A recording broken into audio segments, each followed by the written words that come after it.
Bonjour, merci à nouveau de vous joindre à nous pour notre dernière exploration vocale. Fred? Salut. Allô? Ben oui. Écoute, aujourd'hui, je t'amène dans une exploration un peu en profondeur. C'est-à-dire? On va aller explorer sûrement des endroits de la voix que peu de gens ont conscience et peu de gens ont la chance aussi d'avoir une vision sur cet aspect de la voix. Qu'on ne connaît pas. Ben, c'est assez méconnu, je pourrais dire. Là. C'est vraiment plus... ben, je dirais pas... Ben, on va dire c'est méconnu. Ouais. La voix du subconscient? Non, on va pas aller là. Non. On va garder dans quelque chose de concret. On va aller garder dans quelque chose de concret. Donc, avec nous, on a M. Sébastien Croteau, qui est, lui, je pourrais dire qu'il se définit aussi comme un explorateur vocal, mais qui en a fait une carrière, parce que ça fait plus de 30 ans... un explorateur. Oui, que Sébastien œuvre dans le milieu artistique de la voix. En fait, c'est d'abord un chanteur métal, donc un growler.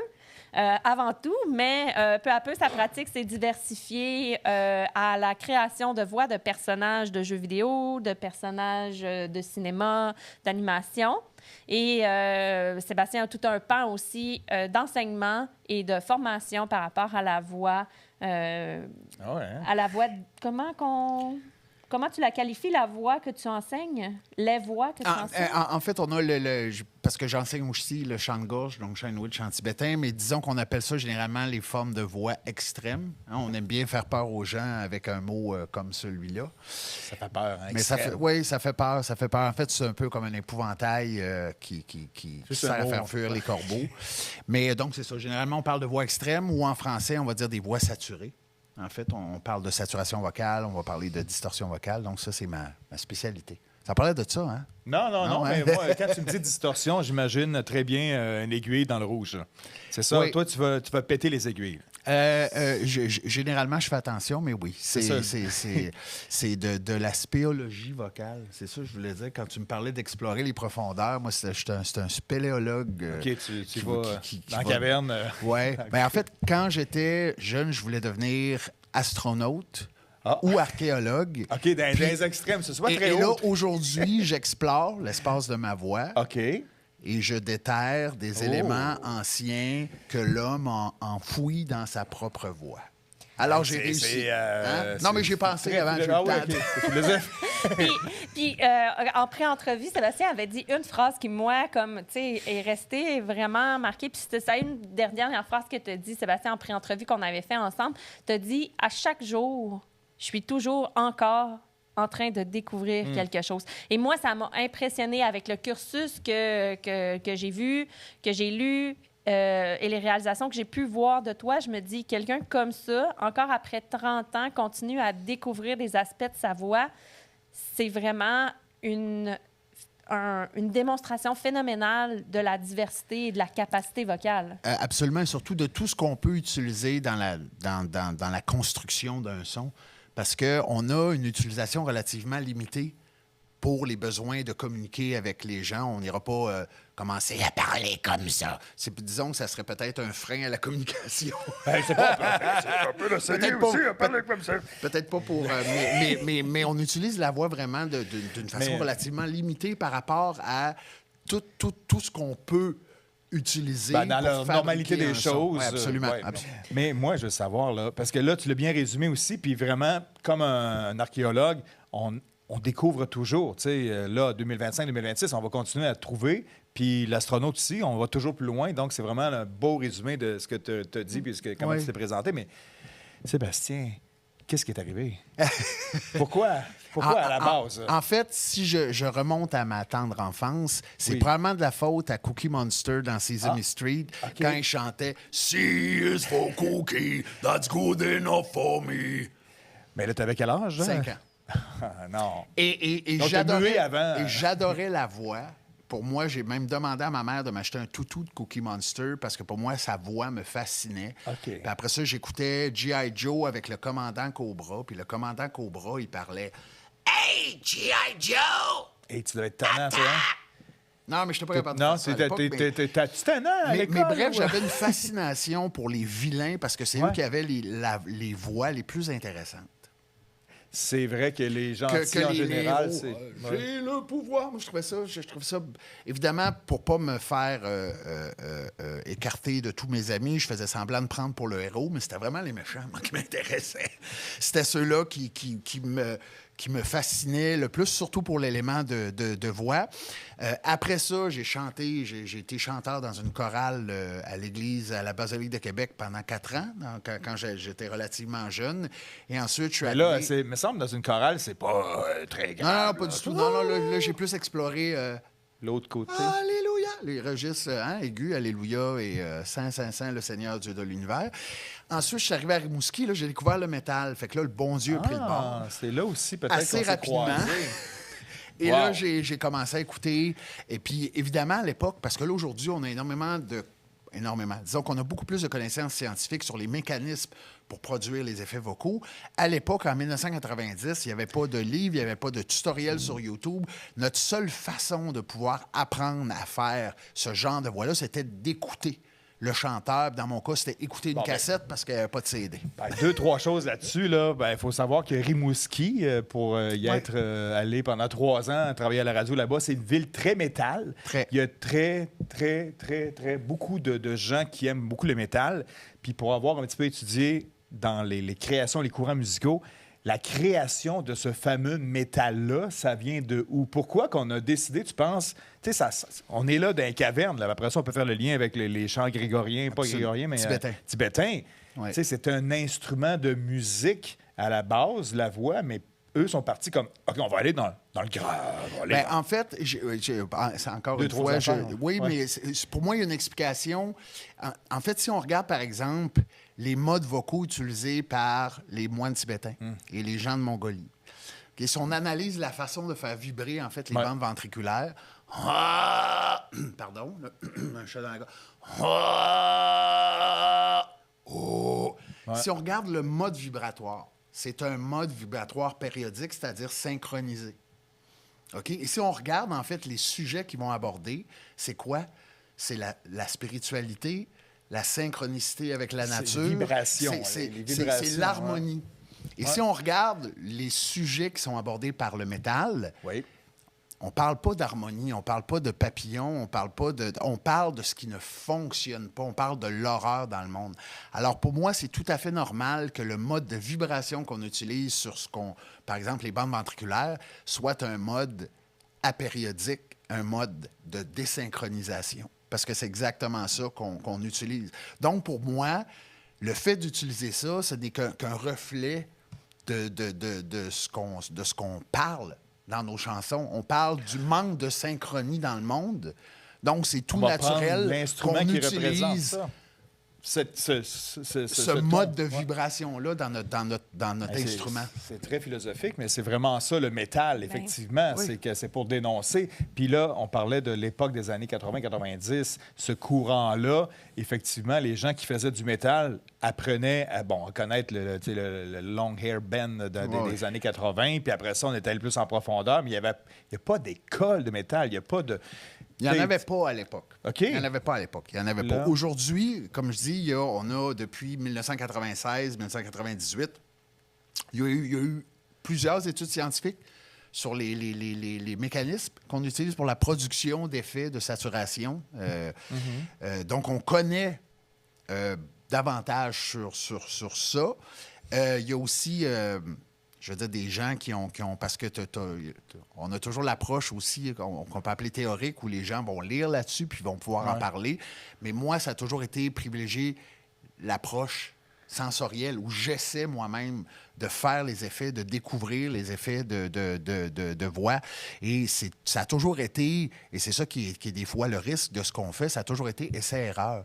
Moi, c'est pour ça que quand je décris ce que je fais dans les jeux vidéo, moi, je parle de cascadeur vocal.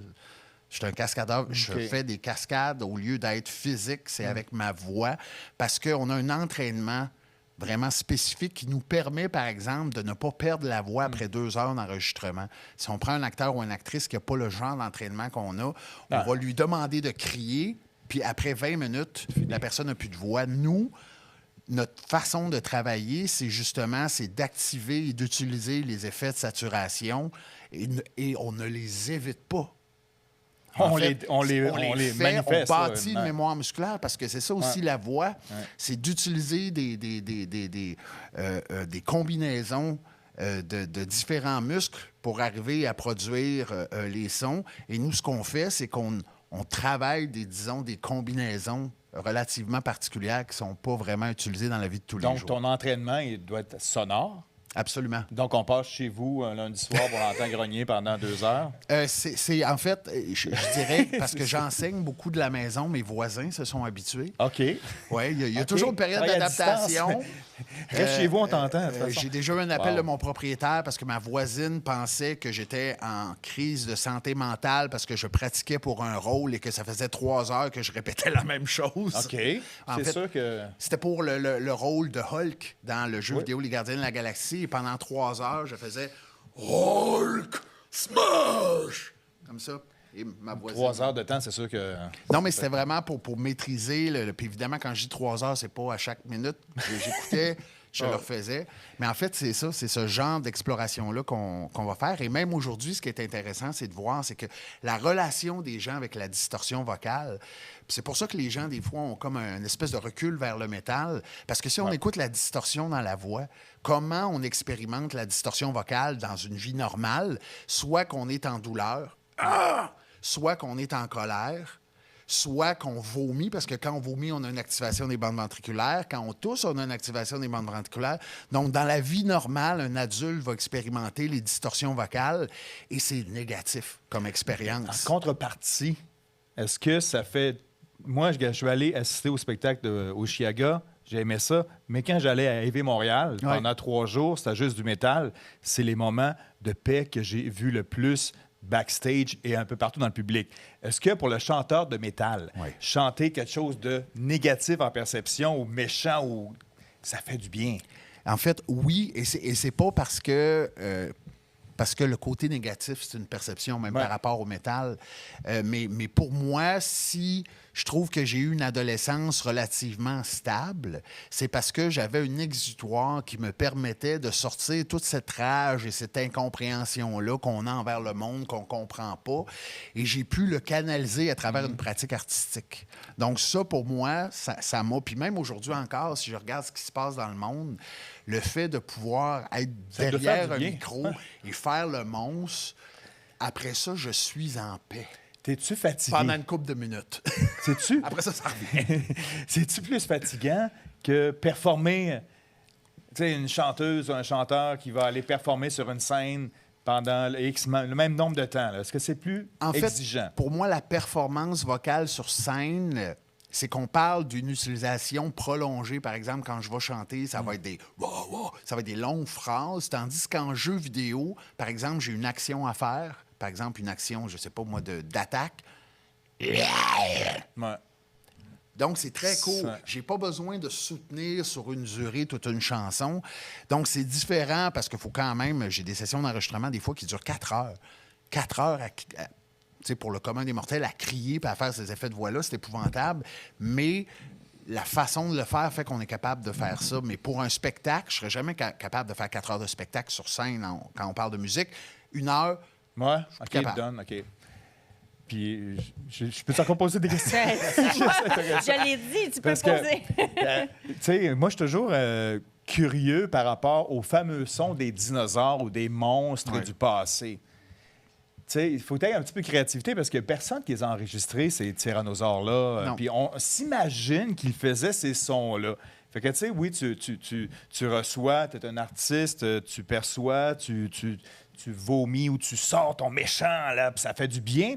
Mais pour les animaux, pour les bêtes, tu sais, le côté créativité d'aller chercher une zone, tu sais, c'est comment on peut adapter un son. Comme là, tantôt, tu me faisais des sons je sais pas, d'une bataille. Mais personne n'a enregistré ça à nulle part. Tu sais, c'est de l'invention. Tu vas chercher ça où? Mais en fait, il y a une grosse partie dans ce que je fais, puis c'est ce que j'aime.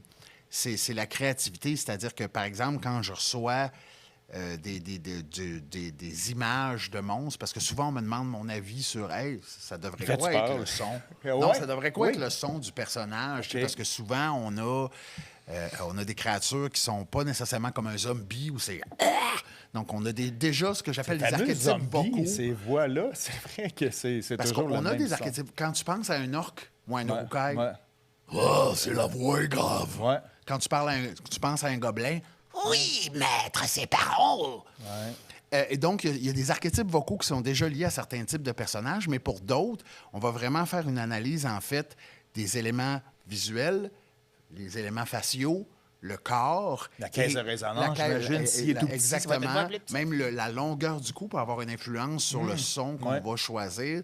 Donc, c'est une espèce de décortiquer tous ces éléments-là. Puis après ça, essayer d'avoir un effort, évidemment, d'imagination et de dire, OK, Puis des fois, ça ne voici- fit pas ou ça fit comme, OK, je vois ici une image de monstre, d'une bête créée par un dessinateur, un créateur, puis là, ouais, mais lui, je l'entendais plus aigu ou... ça fait 20 ans que je fais ça, puis généralement, je suis pas pire. Ouais. Pour arriver avec quelque chose, c'est très rare que les gens vont nous demander de refaire parce que moi c'est vraiment, moi, je vis de monstres. J'ai une vie de monstre évidemment pas de Monsters, Inc. ouais. c'est- mais j'écoute énormément de films de science-fiction avec des extraterrestres, je joue à des jeux vidéo avec des monstres. Je ne fais que ça.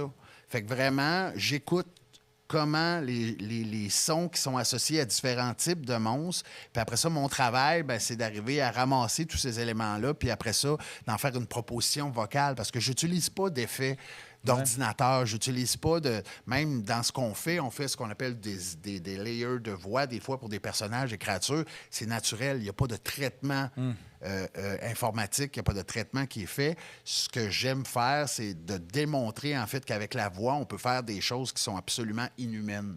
Mais ça reste C'est humain. monstrueux. Ça reste très humain. En fait, les humains sont je trouve, c'est les meilleurs pour faire des monstres. Dans la vraie vie comme virtuellement. Ben, il y a des humains qui sont des monstres aussi. Mais Ouais, c'est, ça, mais d'autres c'est histoires. aussi parce que on a notre corps nous a donné cette capacité-là.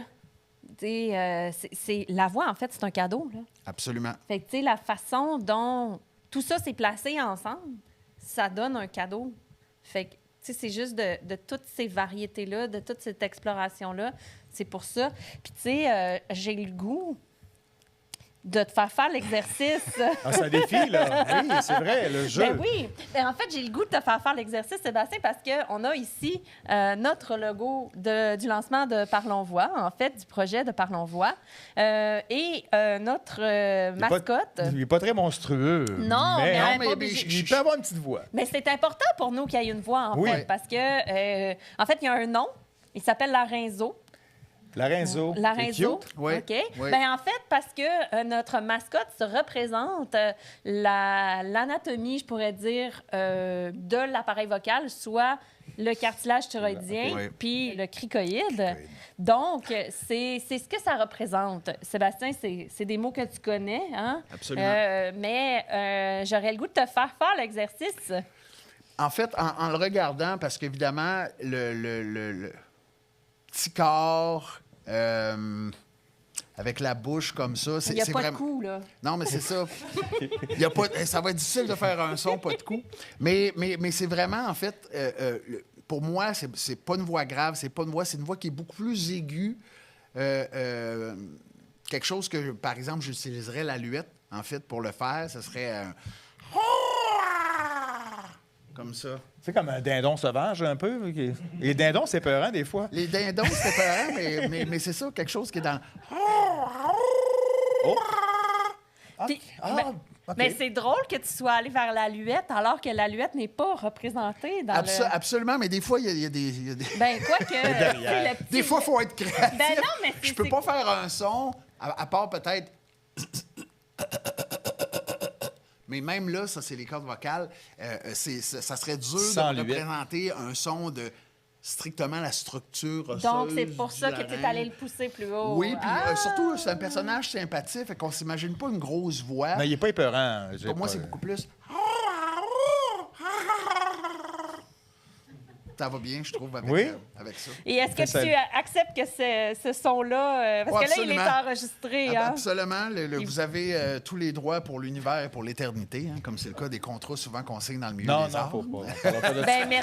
Merci énormément, Sébastien, avec Fred. Écoute, Fred, j'aurais pas trouvé meilleure question, je pense. On fait que commencer. Là, ta curiosité était palpable. Oui, vraiment. Oui. C'était vraiment intéressant. Merci pour Moi, j'ai une dernière question, tant qu'à faire. Y a-t-il des fois où tu es fatigué, puis sinon, qu'est-ce que tu fais pour protéger cet engin qui est comme la base de ta vie? En fait, le repos vocal est mon meilleur allié. Parce qu'après des sessions, évidemment, boire beaucoup d'eau, mais pas pendant la session, parce que tout le monde pense que pendant la session, ça touche aux cordes vocales quand tu bois de l'eau, puis c'est pas le cas, ça passe ailleurs. Fait qu'il faut que tu boives de l'eau avant la session d'enregistrement pour que l'effet de l'hydratation fasse un effet sur tes cordes vocales. Il y a ça, il y a le fait d'essayer de dormir relativement mes 8 heures de sommeil pour ne pas avoir la voix fatiguée, mais c'est surtout un cadre de pratique rigoureux. OK. Parce que même quand j'ai des cours et tout ça, je vais toujours prendre le temps de travailler et de m'assurer que la mémoire musculaire est là pour chaque effet de voix que je fais. Puis je me permets d'essayer d'explorer aussi. Mais c'est un muscle. Dans une pratique rigoureuse que dans le repos puis dans le reste qui fait généralement qu'on a une bonne santé vocale.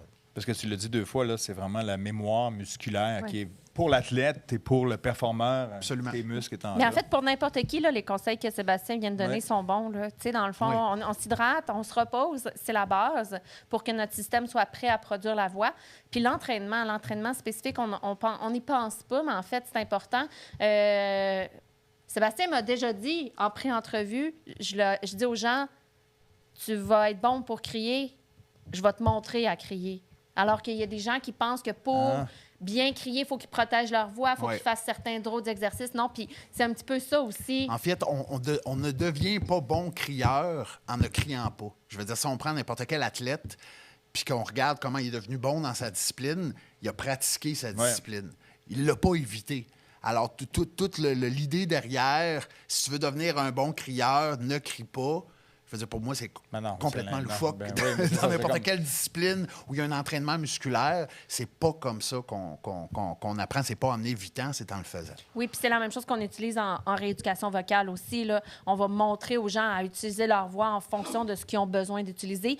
Tout ça dans un cadre structuré puis dans un cadre dans lequel ils vont protéger par des mécanismes de saines habitudes de vie, mais on va quand même entraîner les enseignants à être capables de projeter leur voix. On va entraîner les entraîneurs.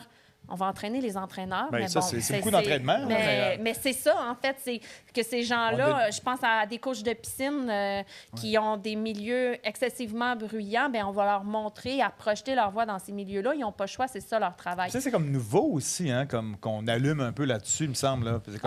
Ça va être... Peut-être qu'Ingrid va pouvoir répondre à cette question dans son potin vocal. Ce qu'il ne faut pas oublier, c'est qu'on est tous nés chanteuses ou chanteurs métal parce qu'à la naissance, si on écoute les bébés, on est tous capables de faire de la distorsion vocale sans coaching, sans tutoriel sur YouTube, et on est en mesure de le faire, et c'est inné. Et moi, quand je parle de mon travail, je dis, mon travail, c'est pas de vous le montrer, c'est de vous aider à vous en rappeler, parce que c'est là. Et ça, c'est prouvé scientifiquement. Bien, on va laisser Ingrid, en fait. OK, parfait. On va laisser Ingrid avec sa transmission de savoir et son potin scientifique vocal. Un petit coup de... Avant de partir, un petit coup de... Merci, Sébastien. Merci. Me voilà de retour. Bienvenue. Pour le potin. Potin. Ouais, J'y arrive pas. on le fait comme Potin scientifique vocal. Alors,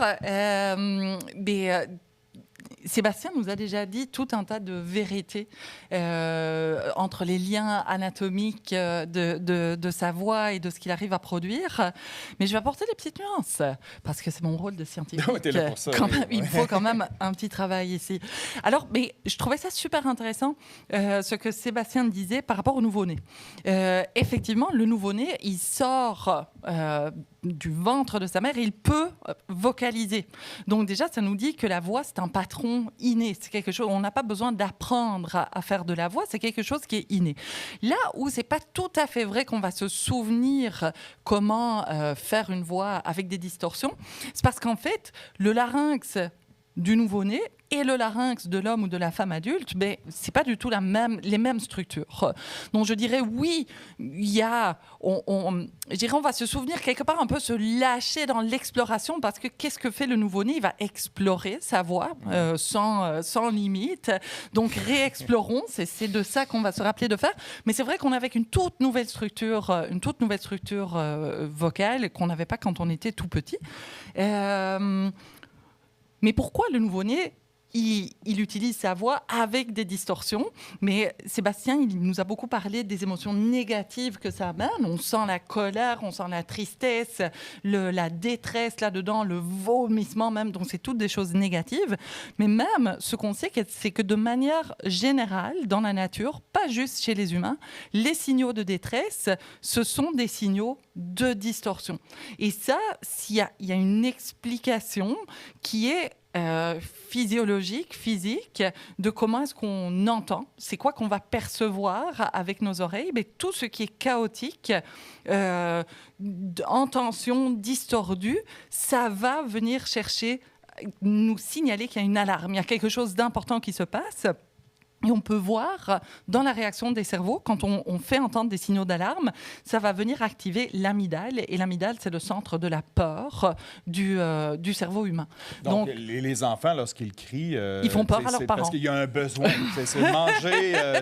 C'est urgent. Ça doit se passer là, ici, maintenant. Ils n'ont pas le choix de passer à travers tous les autres bruits, de percer et puis d'aller chercher le centre le plus sensible de l'être humain, qui est ce centre de la peur. Tu réagis, tu n'as pas le choix. Exactement.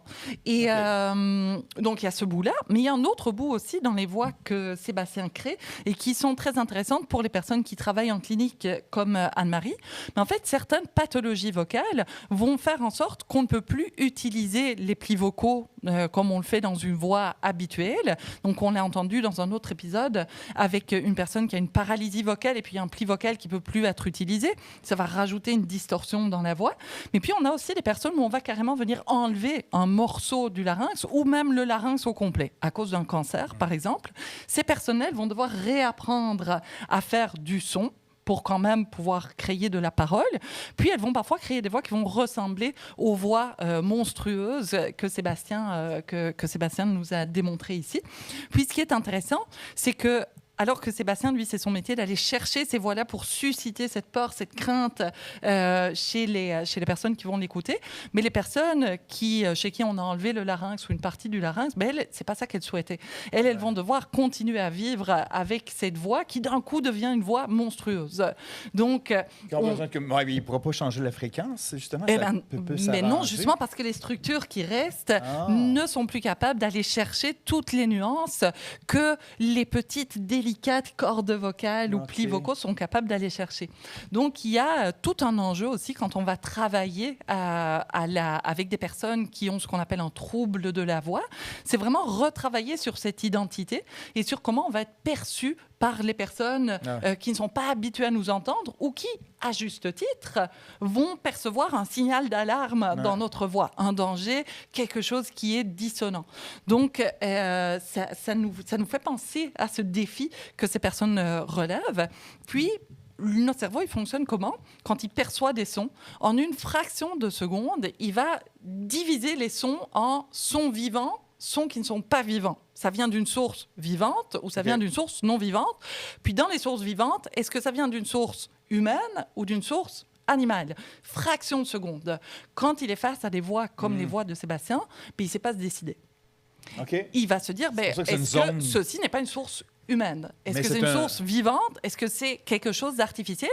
Et donc, on a des études, même de mon propre laboratoire, qui montrent que même des professionnels de la voix, comme des orthophonistes, par exemple, avec des voix où il y a des distorsions, vont avoir du mal à nous dire si c'est une vraie voix ou si c'est une voix de synthèse qui n'est pas humaine. Donc, Sébastien parlait de la déshumanisation vocale. Il y a comme une sorte de déconstruction de la voix, la déshumanisation vocale. Puis, ce qui est intéressant, et c'est de ça qu'on a parlé à travers tous ces épisodes, on se veut un monde inclusif. Mais là, qu'est-ce que ça veut dire? C'est que quand il y a une personne qui a une voix atypique, ben oui, la personne va pouvoir travailler sur sa voix pour peut-être essayer de la renormaliser. Je mets des guillemets pour les personnes qui ne me voient pas. Mais il y a aussi un travail de la personne qui écoute, à pouvoir recoder et se dire, ben, finalement, OK, j'ai une partie de mon cerveau qui réagit de manière intuitive, spontanée, mais je suis une personne civilisée, acculturée. Finalement, j'ai un être humain devant moi et peut-être que la voix de cet être humain ne dit pas toute la vérité sur cette personne. On est assez évolué pour comprendre ça, effectivement, parce que c'est une zone nouvelle pour ton cerveau. Tu vois un monstre, tu vois un loup, puis c'est une voix humaine. Puis là, bon, OK, tu analyses ça, puis c'est normal que dans une zone grise, oui, tu as peur un petit peu. Mais ça demande un travail. Ça demande un travail rapide, là, conscient. Mais la première impression est très rapide. Okay. Puis c'est elle qui peut nous influencer dans le reste de notre jugement. Donc ça nous demande un petit travail supplémentaire. Ben là, j'imagine les catégories pour les films d'horreur, pour les 13 ans et plus, parce que la capacité d'absorption de nouveautés... Ça sera un autre épisode. Mais c'est aussi, tu sais, d'où l'intérêt d'avoir des projets comme Parlons Voix, où dans lesquels on peut, oui, parler à des gens qui ont des problèmes de voix, qui doivent travailler sur leur voix, mais qu'on veut rejoindre un public plus large aussi pour éduquer les gens sur comment percevoir la voix, qu'est-ce que c'est cette voix-là dans toutes ses facettes et tout ce qu'elle implique aussi au niveau, tu sais, Ingrid, tu nous en as parlé depuis dans toutes les petites capsules que tu as fait, tu sais, toute la complexité au niveau... Non, c'est des potins, c'est pas des petites capsules, c'est des potins. Ah oui, c'est vrai, on a dit que c'est des potins. Potins scientifiques. Oui, c'est vrai. Donc, la complexité dans l'analyse que notre cerveau en fait, les émotions que c'est relié, la perception. Donc, je trouve que ça met en place un peu la mission, tu sais, de Parlons Voix, qui est d'établir cet espace de partage-là autour de la voix. Je trouve ça... Bien, on a entendu notre dernier invité qui dit que ça fait 30 ans qu'il est en exploration de sa propre voix, puis des voix des personnes avec qui il travaille très certainement. Et donc, moi, je me dis, bon, on a certainement 30 ans avec Parlons Voix pour explorer la multitude de voix qui existent. Comme le tennis, c'est le sport d'une vie. On évolue toujours. Exactement. Puis, Fred, ben moi, ça m'amènerait à te laisser un peu comme le mot de la fin, parce que tu étais quand même notre explorateur vocal. J'ai exploré. Tu as vraiment plongé... dans la caverne spéléologique. Je pense qu'on t'a amené un peu dans tous les sens. Et puis, je sais pas, est-ce que ça serait un apprentissage que tu as fait aujourd'hui? Est-ce que tu as un regard différent sur la voix? Je sais que tu as appris plein de choses à travers les gens que tu as rencontrés, mais est-ce que... qu'est-ce que tu... Bien, je me conforte, je trouve ça très intéressant de confirmer avec les potins ce que j'imaginais aussi comme lien cerveau, voix, humanité, émotion, perception. J'ai accroché le micro. Puis je trouve ça très intéressant. Puis je confirme aussi que c'est comme si on était au début de cette recherche-là ou de cette analyse-là que l'on peut voir dans ce pouvoir de cette voix-là connectée avec le reste de notre corps, finalement. Puis je trouve ça un peu trop tard, même, sur la civilisation ou sur notre épopée de race humaine. Parce que je trouve qu'on aurait dû... tu sais, moi, je suis dans l'analyse, exemple, du son d'une cloche dans une chanson. OK, une chanson de week-end ou une chanson populaire, ils mettent un son de cloche, c'est rassembleur. Pourquoi? Parce que c'est le premier son qu'on mettait dans les villages pour rassembler les gens. Tu mets un son de cloche dans une chanson, c'est un hit assuré. Dans Noël, les chansons de Noël ont tous des bons avec les sons de cloche. Tu sais, il y a plein d'exemples de même qui font qu'un son associé à une image ou une célébration, c'est super lié, puis je trouve qu'on n'a pas assez analysé ça jusqu'à présent. Moi, je pense... C'est beaucoup de mots de fin, ça. C'est ça. Je pourrais dire on est dans un moment charnière où c'est important de le faire parce qu'on parlait de clonage de voix et puis c'est tout à fait possible de cloner la voix aujourd'hui. On a des superbes synthèses vocales que l'intelligence artificielle nous aide à créer.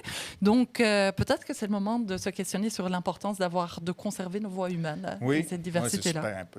Effectivement, c'est un enjeu dans le métier qu'on fait. C'est facile maintenant. Juste les faux calls qu'on a au téléphone, des trucs comme ça, avec les mamies qui reçoivent des appels, puis c'est dangereux à la limite. Là, fait que, il faut amplifier justement le côté humain, puis comment on peut, pas contrôler, mais nous donner raison de se concentrer sur l'aspect humain. Bien, de mieux comprendre l'émotion, l'humain derrière la voix. Moi aussi, je viens d'accrocher le micro. Donc, oui, en fait, je pense que c'est vraiment ça. C'est vraiment... Je pense qu'il n'est jamais trop tard. Puis on est là. Important. On est là. Puis on va rester là. Comme Ingrid l'a dit, encore pour 30 ans. On va encore jouer. Pour 30 ans. Parfait. Merci. Merci beaucoup, Ingrid. Merci beaucoup, Fred, de ton ouverture. Ça m'a fait plaisir pour explorer. Là. On va vous dire à la prochaine parce qu'on le sait qu'on va revenir. Vous parler de notre voix et de votre voix et des sons et de tous les termes qu'on peut utiliser pour la décrire. Merci. Si on parlait voix. Parlons voix. Voix. Parlons voix.